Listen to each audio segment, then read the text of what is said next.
কখনো ডিভোর্সের কলঙ্ক নিজের গায়ে লাগাবেন না আপুরা। যারা ডিভোর্স দিতে যাচ্ছেন, আজকের ভিডিওটা শুধুমাত্র তাদের জন্য। অনেক ছোট থাকতে আমার বিয়ে হয়, বয়স কম ছিল। স্বামী কি জিনিস সেটা আমি বুঝি নাই, শ্বশুর শাশুড়ি কি সেটাও আমি বুঝতে পারি নাই। এখন যে বুঝটা আমি বুঝি, আগে যদি বুঝতাম, আমার জামাই যদি আমাকে মেরে কেটে ছিঁড়েও ফেলতো, তারপরেও আমি তাকে ডিভোর্সের কথা বলতাম না। ফুল ফোটে বাগানে, প্রেম হয় গোপনে। প্রথম প্রেম ভেঙে গেলে সুখ আর হয় না জীবনে।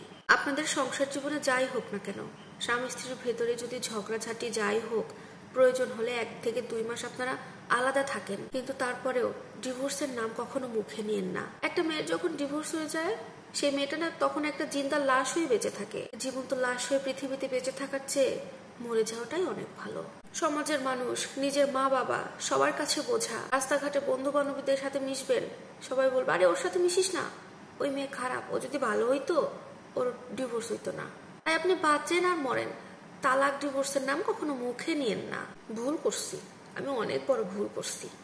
আমি যদি আমার জীবনে স্বামীর ফিরে পাইতাম, ওর পা দুইটা ধরে আমি ক্ষমা চাইতাম।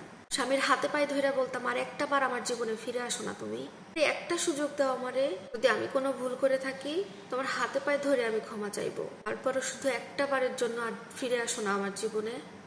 এক জায়গা থেকে কষ্ট পাই আমি তোমার কাছে আইছি, তুমি আমারে ক্ষমা করবা না? তুমি না বলছিলে আমারে কষ্ট দিবা না, তাইলে আমারে কেন কষ্ট দাও? আমি কিন্তু তোমার সাথে সম্পর্কে আসার জন্য রাজি ছিলাম না।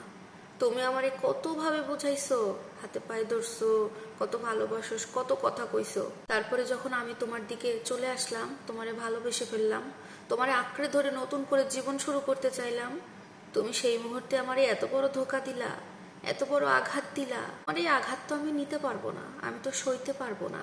আর একটা বার আসো না আমার জীবনে তুমি, আমি তোমার অনুমতি দিয়ে দেবো, বিশ্বাস করো।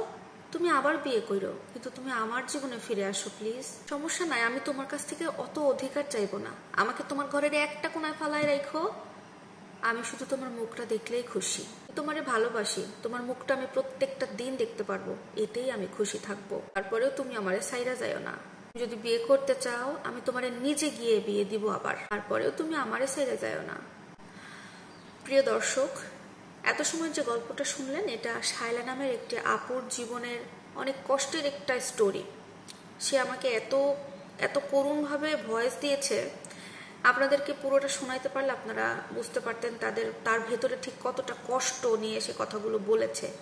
SMS করলে হয়তো আমি বুঝতে পারতাম না, তবে সে ভয়েস করেছিল। সত্যি কথা কি জানেন, ডিভোর্স হচ্ছে একটা অভিশাপ, যেটা ক্যান্সারের মতো।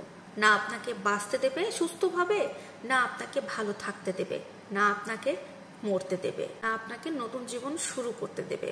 ডিভোর্সি মেয়ে খুব ভালো করে জানে সে কতটা তার পরিবারের মানুষের কাছ থেকে অবহেলা পায়, আত্মীয় স্বজন তাদেরকে কিভাবে দূর করে, সমাজের মানুষ তাকে কতটা খারাপ ভাবে। খুব বেশি সমস্যা না হলে আপনি চেষ্টা করবেন আপনার সংসারটা যেন টিকে থাকে। আপনি সমস্ত ধৈর্য রেখে আপনি তাকে মানাইতে মেনে নিতে যদি একেবারে হার মেনে যান, সেই মুহূর্তে গিয়ে আপনি আপনার পরিবারের সাপোর্ট নিয়ে ডিভোর্সটা নেবেন। কারণ একটা নতুন জীবন শুরু করার ক্ষেত্রে আপনার পরিবার কিন্তু আপনার পাশে সবার আগে থাকবে।